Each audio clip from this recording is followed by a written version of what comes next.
Hello and welcome to our webcast. I'm Amy Pendergrass with Moss Adams, and I'm going to get us started for today's session, Plan Your Healthcare Capital Project for Success. We're pleased that you've joined us today, and before we begin, I'm going to play our housekeeping video.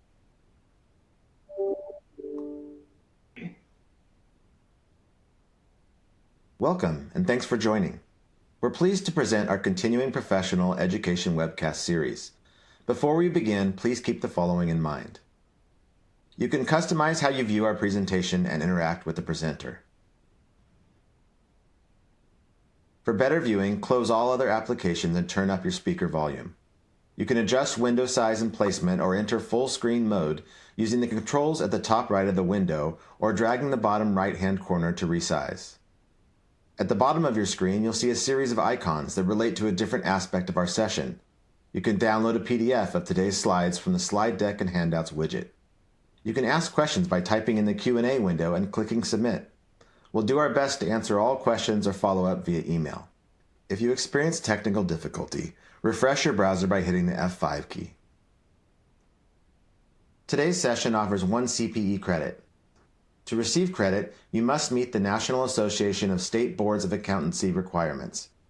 You must attend at least 50 minutes of the session and respond to at least 75% of polling questions. To participate in the polls, please check the button next to your answer within the slide window and click Submit. We'll track your progress and alert you when you've earned CPE credit. You can then click the certificate icon in the CPE Progress widget and download your CPE certificate. Don't worry if you can't download your CPE certificate today. We'll email you a copy in 2 weeks. If attending this webcast in a group, you must complete our group CPE attendance sheet, available in our Slide Deck and Handouts widget to receive credit. Please have all group members sign it and send only 1 sheet per group.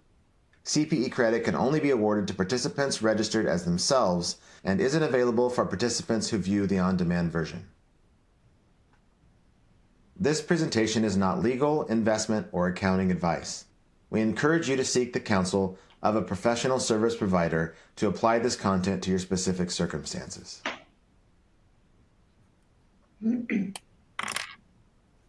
All right, and we have a great lineup of speakers with us today, but before we get to that, I'm going to hand it over to Stacy Stelzriede, partner and national practice leader of hospitals and health systems here at Moss Adams.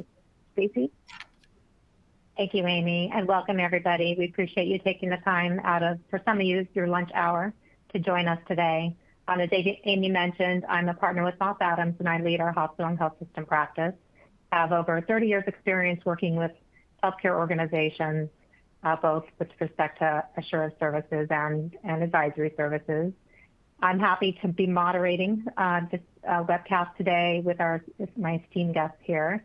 And I certainly want to make sure that they introduce themselves because I know I can't probably do them as much service as they can do themselves. So I'll hand it over to Charnee if you want to start off and pass it around.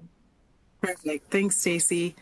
So hi, everybody. I'm Charnee Foston. I'm a senior manager in our capital projects advisory practice here at Moss Adams. So we specialize in construction audits, but we also do a lot as far as, program assessments, different types of cost compliance reviews and monitoring activities. And we're excited to, share a little bit about some of the best practices that we know of as far as planning and managing your construction projects. And happy to be presenting with both Amy and Tim, and I'll let Amy talk a little bit about herself.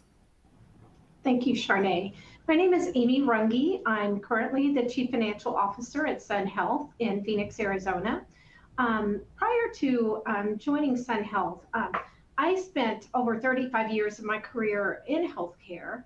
20 of those years were at Moss Adams. I retired as a partner there in the summer of 2021. So I'm happy to be back here with some of my former colleagues. And I'm excited to talk with you guys today about capital projects.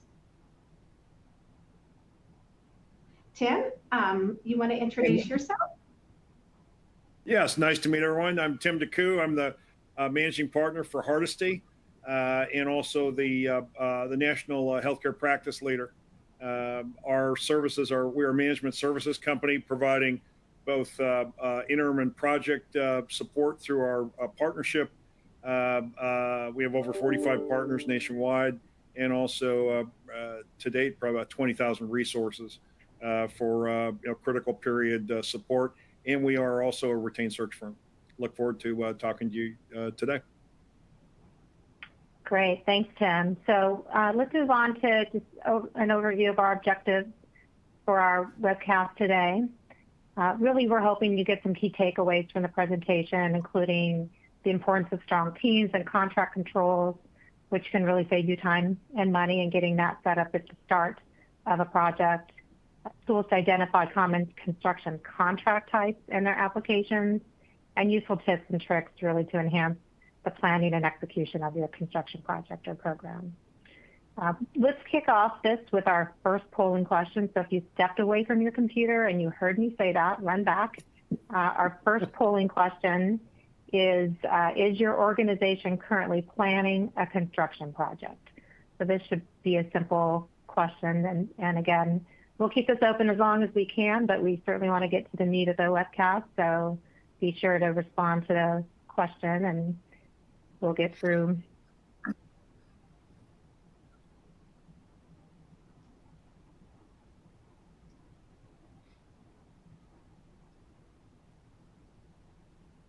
We're hoping that not many of you have the not sure answer. All right, Amy, how are we looking on responses? We're almost there. I want to make sure that everyone knows, do make sure to hit your submit button once you select your answer. That way it registers in the system. We'll leave it up and another 5 seconds here. All right. And don't panic if you miss this one. You've got three more you can hit. It'll be okay. All right, here are the results. All right. Interesting, Charnee. A lot of organizations are currently in the planning stage. Yeah, so actually great. I love to see the variety that we have today because I think that there's something useful for everybody kind of at every stage. Love to see the yeses. Those of you who are considering projects or have projects underway that are going well, great. Those of you that need help, we're here. So we're happy to help you out, and hopefully you find something useful from today's discussion. Great. Amy, all right. I'm sorry. Go ahead. Nope, you're good, Stacy. Go ahead. All right. Let's move right into our first panel question. What should organizations consider during the initial planning phases for construction? Charnee, you want to start us off? Absolutely. So we've added a graphic here for everybody. These are kind of some of the high-level areas that we always include from the planning through the kind of closeout and turnover of a project. We won't obviously touch on each of these, but you guys will get copies of the slides. So hopefully this is kind of helpful for your use. I personally, as far as what we do within Moss Adams for capital project advisory, we focus a lot on like internal controls and the internal environment that makes your project successful at your organization. So everything kind of in that planning and programming column is what I always consider to be very, very critical to the success of your project. Making sure that your organization is doing a needs assessment to figure out, what are our actual capital project needs? Do we need to expand? Do we need to contract? Do we need to repurpose an existing facility that we already have? Or are we needing to add, to our real estate portfolio? So really just focusing on how to accomplish that, who needs to be involved in that process, identifying the key stakeholders, understanding what, your funding sources are, and what, if any, compliance requirements you may have there. Staffing is also big, and I'll let Tim kind of talk about that in a little bit. From an internal control standpoint, just making sure that you have policies and procedures that you can really act on. So probably standard policies that you have with maybe a few caveat additions specific to construction, but things such as procurement, contract management and administration, accounts payable and how you handle invoices.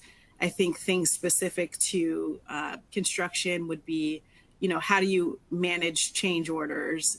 What's the process that you go through? What are the approvals that are required? So really kind of just thinking holistically about some of the different components of a construction project, but really focusing on setting yourself up successfully so that you can, manage your schedule, your budget, and your scope. From a kind of risk standpoint, I always like to have, project owners really consider, who are all the stakeholders that need to be involved in the early stages of a project. That could be anybody from, the community to physicians, even sometimes patients, really to understand like what are the needs that you guys have, and then really focusing to understand the risk tolerance of your organization, as well as different risk mitigation strategies. So things that commonly come up with healthcare related projects are going to surround different funding source requirements, and then what we always call scope creep, which is usually in a healthcare space. That's for end users and changes that they want to make their facility either more effective for them, more efficient for them, or more user friendly for them. So really taking all of those pieces kind of into consideration and understanding what the parameters are before you kind of dive into a project and having some effective risk mitigation strategies kind of built in. My last kind of area I would say is just making sure that you have that kind of built-in assessment as part of your capital program or specific project. So making sure that there are either internal audits that are occurring for your job, or that you're working with an external consultant who can help kind of support you from a contract compliance and cost tracking and auditing and review standpoint. So those would kind of be the things that I would consider, but I'm very curious to hear maybe what Amy has to say about contract language and Tim, as far as staffing. Yeah, I would highlight, Charnee, that before you sign the contract, if you have internal counsel, have your internal counsel review it. If not, have a counsel from outside review it from a legal perspective. But I would go one step further. A lot of times when you're engaging in a project, you don't think about bringing Charnee and the team at Moss Adams in until the project has begun. But really, they can be a source to review the contract, make sure the language protects you, especially that it has language in there that you have a right to audit, the right to review their records, to make sure that when you're getting billed, that they're billing you appropriately under the contract. So that right to audit language is very important, as well as payment terms. If you do find something that doesn't really reconcile, and then you have some agreements as to how you will resolve those and what the payment terms will be regarding that.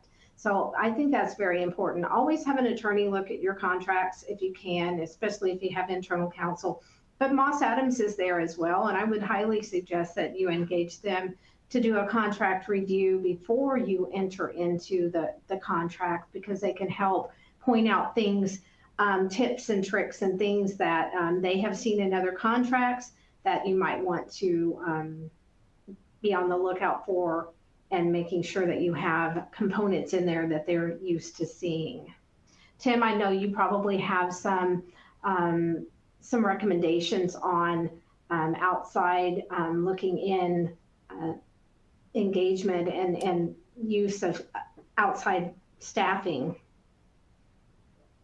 Yes. I think it all starts with where at the beginning where Charnee was talking about the plan. With any great project, it was all in the planning before it started. And so I think we look at it from the planning, the process, the timeline, and then the tools.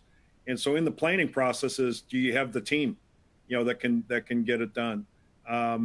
This is also affected or by what mandates and challenges your core business has, because both have to succeed. And we too often, we will see projects where the core is stripped of staff so that the project can succeed, and then neither one actually does a great job. So it's most important that we have it both sides of it.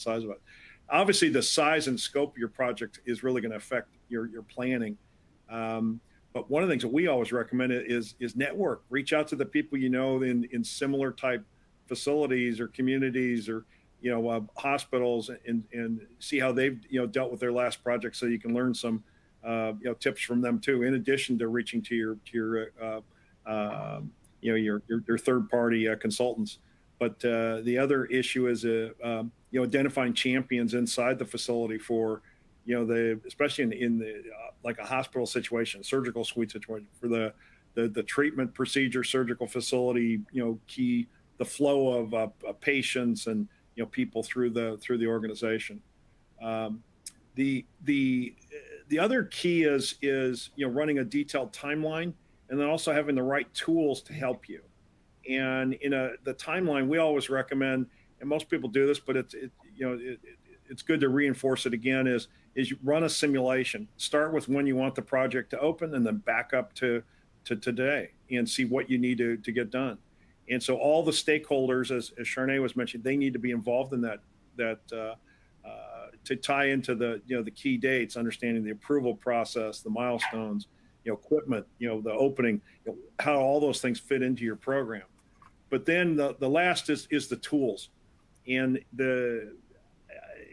from a tool side, I would make sure that you have a routine, weekly accountability meeting of the stakeholders. This could be a Zoom, but routinely it should probably be a walkthrough of the property, so that you can visualize, the status of where you're at. And then on a more elaborate basis, maybe on a monthly basis, sort of an OKR kind of a review. But the importance of that is if you have to pivot, you need everybody on base, and they all need to understand routinely how that project's going to work throughout the process. And then last but not least, I'd certainly recommend is a project management software. There's a number of them out there. One we've recently used very successfully is Procore, where that really ties project management, quality, safety, financials, invoice, design, bid management, lien release, all into the same platform. All the stakeholders can see it, and that's a key. Thank you, Tim. Charnee, back to you. Charnee, there was one question in the chat, in the Q&A I thought I'd throw out there now is, does the construction process flow that's presented here follow a specific methodology or standards for healthcare construction? Yeah, so the methodology that what we've kind of laid out here is very much so kind of standard in the industry. It's not specific to healthcare construction. This would apply to any construction related project. And it's not necessarily a one size fits all. Everybody may not have a project that's large enough to undergo value engineering or some of the different components. This is just like a baseline roadmap of what we have seen take place at each of these different stages in a project, and what we would kind of assess as we go through and review project cost and supporting documentation throughout the process. Great, thanks. Let's move into our next panel question. I think, Tim, you might have touched on some of this. So it's when considering an evaluation of existing versus necessary staff, if you have limited personnel, how can you maximize it? What are some of the key indicators that you might need outside resources, and what timing is ideal to hire additional help? It's not so much at the end, right? Kind of thinking about it at the beginning. Yeah, really the key areas is at the beginning, really sort of do a gap analysis. Where are your weak points? And then look at the systems. What sort of upgrades do you need to accommodate? In a hospital or medical practice situation, how is the EHR going to expand this? But then, as we talked about the talent, can your team really absorb it? You can supplement your team with additional permanent people, which probably not the most desirable because you won't need them when the project's over, possibly. But you can supplement them with interim or consultants. And then as you're assessing the team, it's going to be what are the key indicators are going to be what experience they have they done one of these before, and as I mentioned earlier, how does the core business continue, especially if you're going to pull somebody off your existing team and put them on the project team. And then that gets down to when do you hire or engage these people, and we would certainly recommend getting them in ahead of time so that they can transition into it. The other point is the subject matter experts, which is especially in the healthcare space. Somebody had mentioned, I think in the chat room, the comment about healthcare specific. There are a number of areas that are very healthcare specific, and bringing in a subject matter expert, Moss Adams can be a great intro to those kind of folks. But in planning, finance, systems, telecom's a big one. That how is the telecom footprint going to be improved or grow with the new addition? But then also the licensing, and if for some reason this new program falls into like a change of ownership, just those things take even more time now, and then of course there are a myriad of other regulations. But the third parties can bring in specific support, and you can almost use them just as needed. Come in, deal with that, and they can also give you comparable situations on similar kind of projects, because they typically have been involved in many of them rather than just the one that you're on.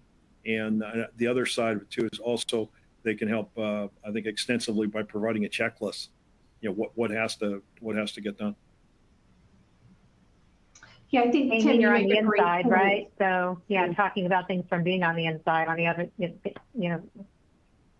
with an organization doing construction projects.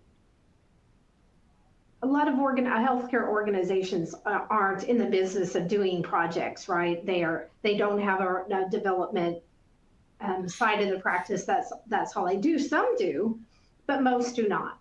So when you're thinking about resources, I mean, most people internal to a healthcare organization going into a project like this, they have resource limitations right off the bat because their people are not used to doing these types of projects. So I like Tim's idea, having that subject matter expert that can come in on a contract basis and interim basis to see you through that project, because anybody internally knows you've got a lot of other things that you have to do with your normal job, and here you are tasked with this additional project on top of that.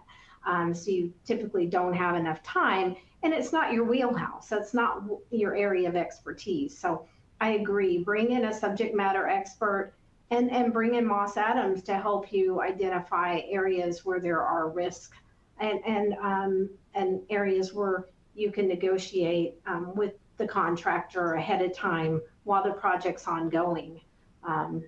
Those are great points, Charnee. I don't know if you have anything to add there. I think you guys covered it pretty well. All right. So with that, let's move to our second polling question. What is the estimated contract value for your planned or ongoing construction project? Many of you might be dealing with numerous smaller projects. Maybe you have a large project coming up.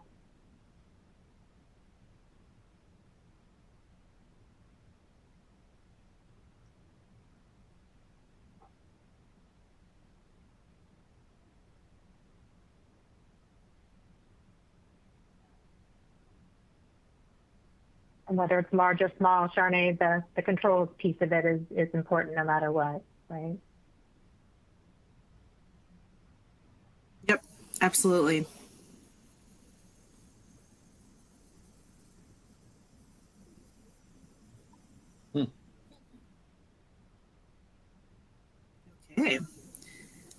So it looks like we've got about 35-ish% of our jobs that are under 30 million. We've got a few that are in the larger kind of mega project size, and maybe some who are just thinking about the planning process and don't have active construction, or maybe aren't at the stage where you're budgeting yet. This is great. Again, I love the variety that we're seeing. I think the next item we're going to talk about is talking about different contract types. And so the dollar value kind of thresholds that we've built into this polling will be assessed as part of that. So if we could advance, that would be phenomenal. Perfect. All right. So Charnee, I'll let you take it away here with the different contract types, and when do you use them, and what are some of the key things to be thinking about with each type? Sure. So there are a variety of contract types out there. These are the four kind of most common. So lump sum, guaranteed maximum price, cost plus, which can be cost plus a fixed fee or a percentage fee, and then time and materials. So I'll start from the top and just kind of work my way down. Lump sum projects are typically going to be your smaller jobs. We always recommend to our clients or our prospects that we're speaking to for projects that are 10 million and under, and there's something that have very well-defined plans. So maybe you're a health system and you have satellite locations in 5 different locations, and you want them to all look uniform. You want them to basically be the same facility, just in different locations. We would recommend that be done on a lump sum basis. That's for, like I said, projects that are very well scoped and defined. You know exactly what it is that you want. You can go out to bid and get a fair price for that. And then those billings are done on like a percentage completion basis. Your lump sum projects or contracts, I should say, are going to be kind of the counter opposite to your guaranteed maximum price and your cost plus. So with lump sum, you don't get full kind of substantiating backup on a monthly basis with invoices. You will receive an invoice from your contractor and all of the subcontractors, but they won't be providing receipts or invoices for materials, supplies. They'll basically just be billing based on a percentage of their project that is complete. We'll get into kind of the contract language in a little bit, but for lump sum, we always like to make sure that project owners understand the value of having good change order language within the contract. Because typically that is the only part that is auditable or reviewable on an actual cost basis. So I'll kind of do guaranteed maximum price and cost plus together. So both of those are what we call open book type contracts. They will be full accounting records available. So contractors or subcontractors, if they have that type of agreement, they should be able to supply job cost transaction reports, timesheets, pay stubs, receipts, invoices, canceled checks or vouchers that show proof of payment. So the big kind of, I guess, distinguishing factor between lump sum and cost plus or GMP is that in addition to getting all of that backup documentation, there's an established maximum price for the contract, and contractors are going to be working to manage to that, as opposed to lump sum contracts where typically the contractor is going to bill you for 100% of that, whether they're over or under. They may get, additional profit if they came in under, and if they're over, then maybe they lost money on the job. With a guaranteed maximum price or a cost plus type agreement, It's typically the maximum is specified as part of that contract type, and it can only be typically increased via change order. But you do get all of that supporting backup. You do see each of the transactions and have the ability to really audit against the contract language. Guaranteed maximum price and GMP and cost plus agreements, they typically are going to be for your larger projects. So anything like 10 million up into the billions are typically those types of agreements. And that really helps to kind of minimize the financial risk to the owner. And typically any project savings that are under the contract value accrue to the owner. So that's another added benefit that you don't get with a lump sum type agreement. I realize that I've been lumping together the GMP and the cost plus. They are very much so related. Like I said, I think the one kind of distinguishing difference, when you have a cost plus agreement, you're either going to have a fixed fee, which means if the contract says that the contractor gets $3 million fee, that's what they're getting for the job. That's their profit, and that's the end of that kind of discussion. Or it can be done on a percentage basis. We've seen projects, as low as 2.5% up to 5%, with kind of the average being somewhere around 3 to 3.5% fee. And those jobs, they don't have necessarily that prescribed maximum contract value. They can be adjusted via change order. And that's really kind of the distinguishing factor between GMP or cost plus. Time and material contracts. So those are going to be typically your smaller projects. I'll kind of lump job order contracting in there as well, if some of you are familiar with that. But that's really where you get labor rates from contractors, and you want a small job done. Maybe you want painting, or you want flooring changed throughout a facility. That's not necessarily, millions and millions of dollars. So T&M, those are very common for jobs that are a couple $100,000 or less. Those are not necessarily defined by time. So they're not going to be projects that take 2 and 3 years. They're going to be kind of your quick hitters, maybe a couple weeks to months.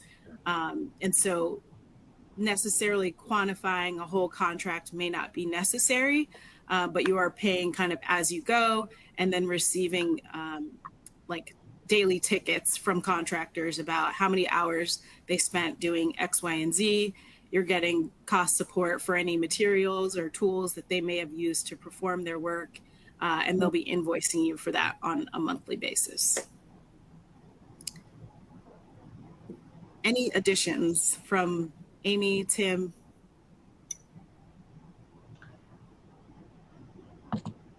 No, I think you covered Sounds those good. very well. Typically, in the jobs that we see, they're in the guaranteed maximum price or cost plus area. I mean, that's definitely what we always recommend. I mean, we audit, so we love that. But I think just from a visibility standpoint, you want to understand as a project owner what you're paying for. And even if you've had, a long-standing relationship with a certain construction manager or general contractor, it can't hurt to make sure that what they're doing is in line with their contract, and ultimately that it aligns with what's happening in the industry. So I think having the ability to do that kind of deep dive into their supporting documentation is really critical and important. Great. So before we get into our next panel question, which gets a little deeper on the contract language, let's go to our third polling question. What concerns you most about planning your organization's construction project? So this could apply whether you have one ongoing or not. Maybe you're thinking about starting one and you're kind of in that pre-planning stage. What are your concerns that you have?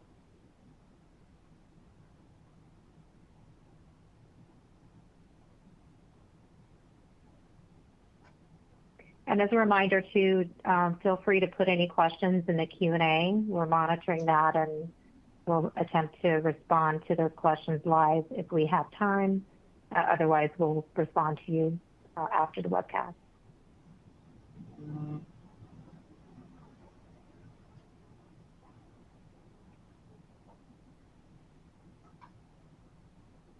Budget and cost. That's not a surprising one, is it, Charnee?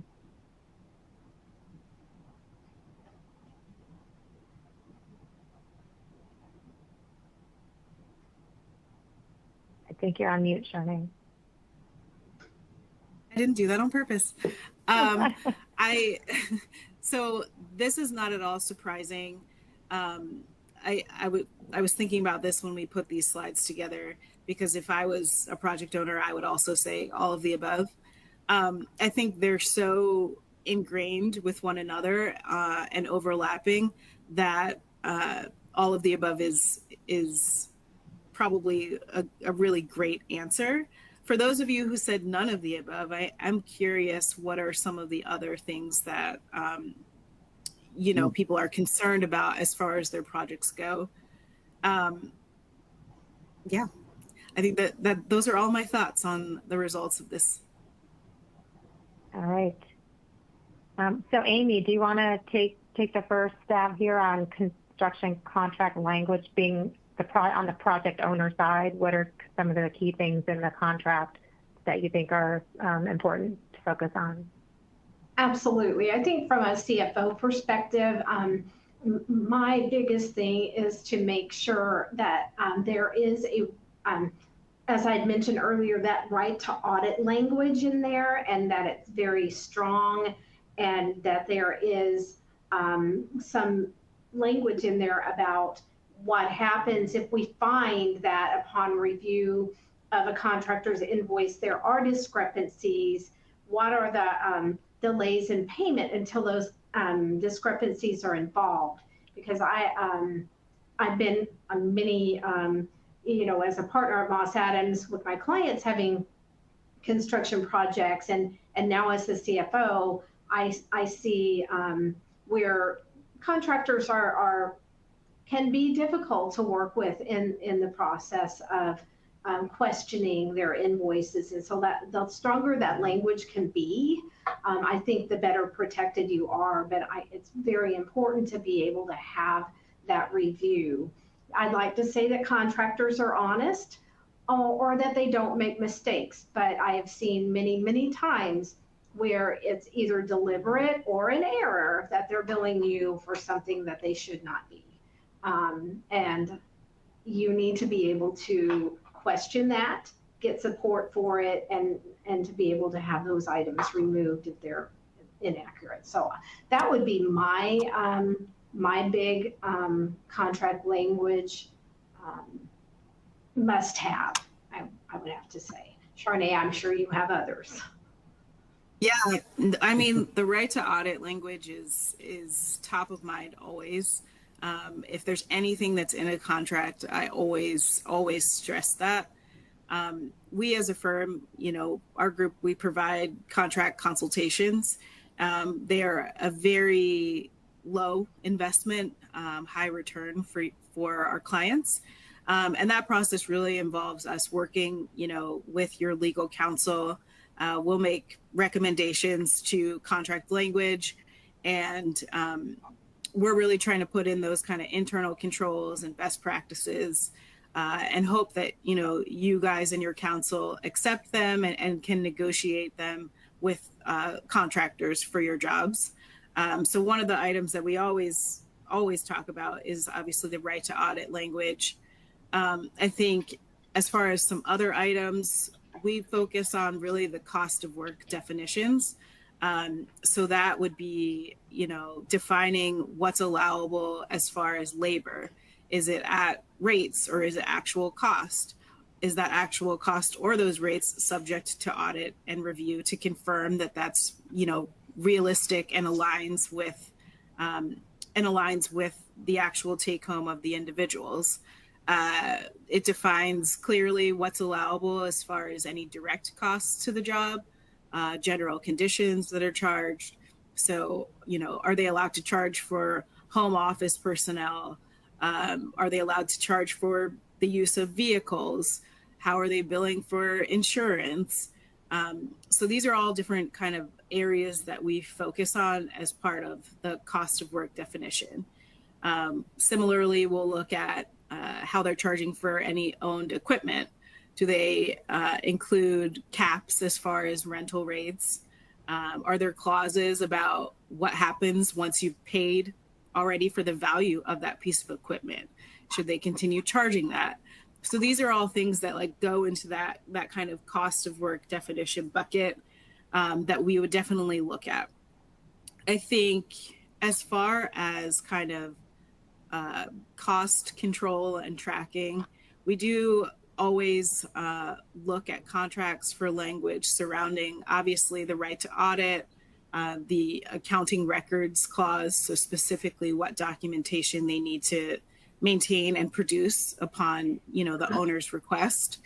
We'll look for things that prescribe what to do if there are allowances or contingency or change orders on a project, to make sure that those are all being tracked and those are being reconciled against payment applications, to ensure that your money is not just going out the door. That's really what we focus on when we look at contract language and the different controls that are kind of built in. I think the last kind of piece, and this is important obviously for cost plus and GMP type jobs, but also very heavily important for lump sum projects, are having very good built-in kind of change order controls. So making sure that if a job has change order work, that there are labor rates that have been defined. Those have been reviewed in advance for what the different components that they include. So making sure that they're not inflated with additional overhead, profit, different types of allowances for travel or vehicles, or markups for small tools and technology. These are all things that we commonly see. And so when we're going through the process of reviewing a contract, or if you yourself are going through that process, making sure that you have an understanding of what you're actually paying for, where there could be hidden profit centers, hidden duplicated costs. So those are things that, I would definitely say should be included within a contract, or if you don't feel comfortable doing that yourself, reaching out to somebody, either your legal counsel or your friendly construction auditor, so that they can help you kind of define those terms. And then Amy, Charnee and Amy, and maybe Tim as well, any war stories of what you've seen out there where maybe the contract language wasn't advantageous to the project owner, and some things that have happened along the way? Yeah, I think one that recently comes to mind, we have was a particular contractor that had significant turnover of project management and folks involved on the project. So we were going along and having consultation and reviews as Moss Adams was reviewing invoices and change orders and talking about discrepancies, and client was engaged in saying yes, they'd look into it and get back to us, and then multiple turnovers in personnel kind of caused oh, well, you don't have a right to audit us anyway. Well, yes, we did. But again, having very strong language and agreement from the get-go. Moss Adams is definitely helpful and useful in this, but you never know what's going to happen with a construction project. And this particular one, the turnover has been significantly a problem with this organization. And Charnee, I don't know if you want to chime in on this one particularly, but and what might have helped at the front end a little bit better, other than that right to audit language being stronger to prevent this kind of issue from happening. Yeah, so I think the one thing that kind of comes to mind, you guys have a good contract, but there are areas that have conflicting language. So I think definitely that contract consultation would have been great up front. I think from experience of working with contractors and seeing some of the struggles that project owners go through, a lot of contractors will hang on to whatever little discrepancy they can find within a contract. So making sure that the language is really airtight and clear. There's no room for error. There's no room for, different interpretation. I think that that would have been great. And then also, I think just being very prescriptive about the type and quality of documentation that the contractor is required to maintain. I think that would have ultimately been really helpful on that project specifically. I think some other projects that I've worked on, the contract is the most important document for your project. I know that there's a lot that goes into kind of the planning stages of different jobs. There's a lot of verbal communication or handshakes or understandings of things that are built into a contractor's proposal that may not make their way into the contract. And so the contract is the document that everybody should be, living and working by. And so a few times, I've seen where a project owner intends to have a GMP, and that's what their contract says at the top. And then the language that's actually included within is all consistent with a lump sum agreement. So I've seen that happen on quite a few jobs, and that does lead to confusion because the owner thinks they signed a GMP.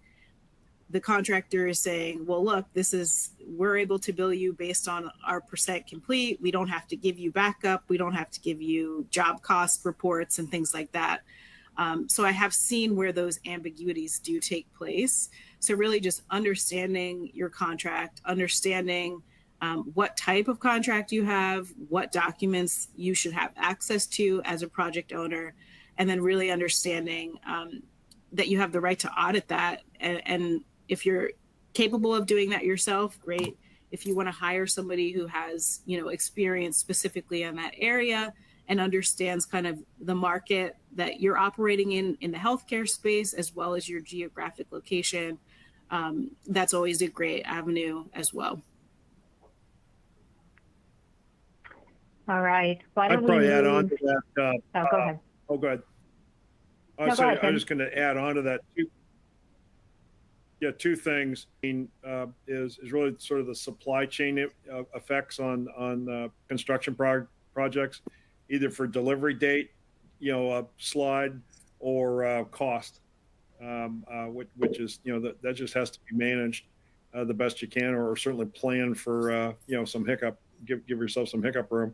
But the other thing is, and hopefully this is working its way out, but I mentioned earlier walking the project. Well, that became a challenge when people were remote.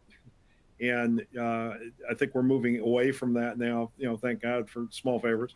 But that's just what I would add to this. I think those are great points. Sorry, Stacy. I think those are great points. If people do have questions about supply chain and logistics and escalation prices for materials and stuff, we do have quite a bit of experience as we've worked through the pandemic. So if there are questions or anything that come up regarding that, we'll be sure to get back to you. That could be like its own webcast. A lot of things going on there for sure. All right, so let's move to our fourth polling question, our fourth and last one. So be sure to capture and respond to this for your CPE. Aside from a construction manager, have you worked with an external subject matter expert to successfully plan and execute a construction project?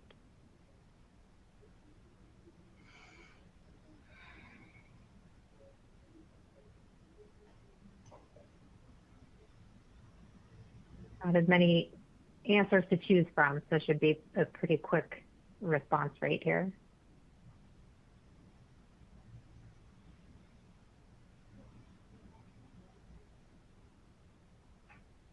All right, how are we looking at?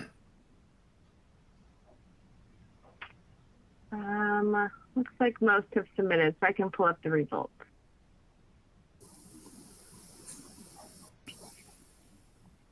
All right, and some of those no's could be those of you who aren't working on any projects currently as well. But Charnee, you want to? Yeah. Any So commentary here? yeah, I think the owner's rep or program manager, that's a pretty common one that we see on jobs. Construction audit, great. I love to see that people are doing that.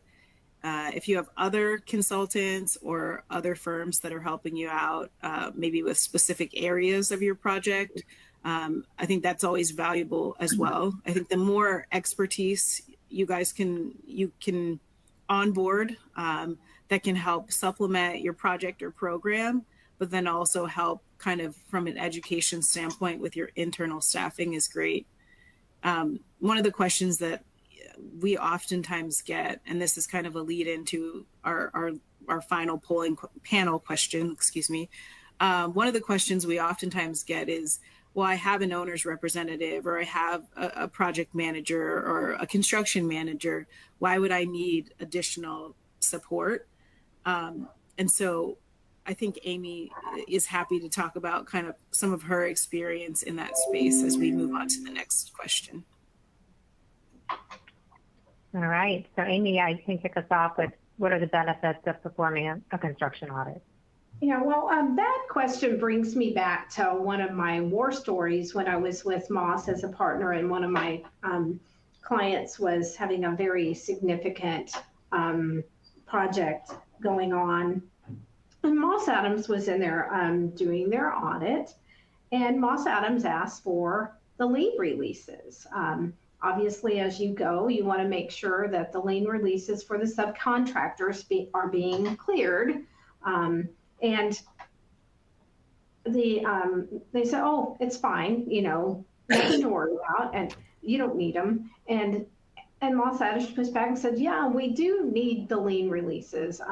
Please get those to us. And what it identified with this particular project, and I wouldn't say that all of them would have this happen, but it is a story that gives you pause. Those lien releases weren't being cleared because the general contractor was floating cash with their subcontractors, so they weren't paying their subs. They were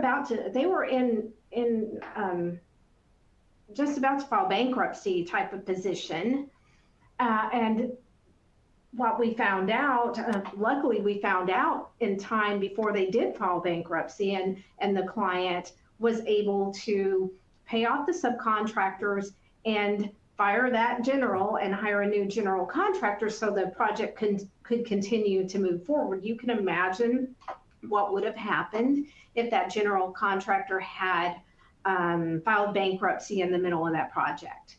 So the diligence of having someone from the outside putting pressure on the contractor to get those lien releases, identifying a very significant issue.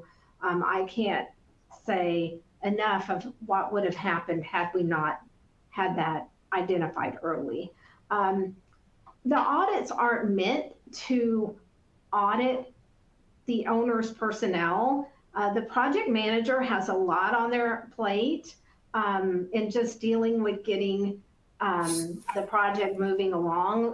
The owner's rep or the project manager, they don't have time to look to make sure that the contractor is adhering to the letter of the contract. That's really what the auditor does. They're not auditing the internal personnel, they're auditing that contractor. And they're focused on auditing that contractor and that they're adhering to their contract. So I believe it's valuable. It's not a lot of money to pay if you've got millions and millions of dollars tied up in a project, to have that third party looking out for you in addition to all the work that your owner's rep or your project manager is doing for you. Charnee, I don't know if you want to add anything to that. Yeah, no, I would piggyback off of that statement. I think sometimes, especially in a healthcare environment, it's less focused on the dollars and sometimes just focused on, we need these up and running and operational. Sometimes having a construction auditor who can help kind of not put pressure on, but make sure that the final accounting for a job is done, complete, punch list is complete, and the project's ready to be turned over when it's due. That can really be invaluable, as you could lose significant revenue not having your facility operational. I think you made great points talking about having a construction manager or an owner's rep on a job and what their function is versus what a construction auditor would do, or even if you yourself are managing a project. It goes back to that same kind of staffing question. Do we have, the right skills? Do we have the right knowledge to be able to manage the job and manage it fully? Or is our lens kind of focused based on, what our knowledge is as an organization? So I think construction audits are really helpful just from that standpoint of this is somebody who focuses, specifically on this activity, specifically focuses on a construction contract and what it means to be compliant with that. I think, we always say the benefits of construction audits are, enhanced controls, cost recovery if dollars have already been spent, cost prevention, which is even more favored for us. We'd rather you not see the money go out the door and then try to have to claw it back, because that can sometimes be a struggle. I think on large projects that have a lot of stakeholders, as oftentimes healthcare projects do, really that transparency and visibility to what's happening, that can really be provided by a construction auditor as well. And then just your general kind of process improvement. Generally, construction auditors, I know we do it, and other firms out there that exist as well. We see a lot of projects across different industries, project sizes, project contracts. So we really kind of understand the process and how to make improvements and enhancements to that can hopefully benefit your organization and not, just this project alone. So those would kind of be my additions as well, Amy. All right, so with 2 minutes left, I'm going to give you each 30 seconds or less to just communicate your key takeaways for our audience today. Amy, do you want to go first? Sure. I think the key takeaway I would offer is that, the project, if you execute it well, it's great. Planning is key. Make sure that you know your end goal and that you have the right resources. That could include outside resources in being able to fully execute that plan and to make sure that you know what your costs are and you're minimizing your cost to the project as best you can. Great. Tim, how about you? I think it's been said today, but plan. In healthcare, we have a phrase called a never event. So I'm sort of you have to understand the worst case to get to the best case. So understand what your project's never event is, and then how do you prevent it or mitigate that? And good luck on your project. Great. Charnee, you want to close this out? Yeah. Your final words of wisdom?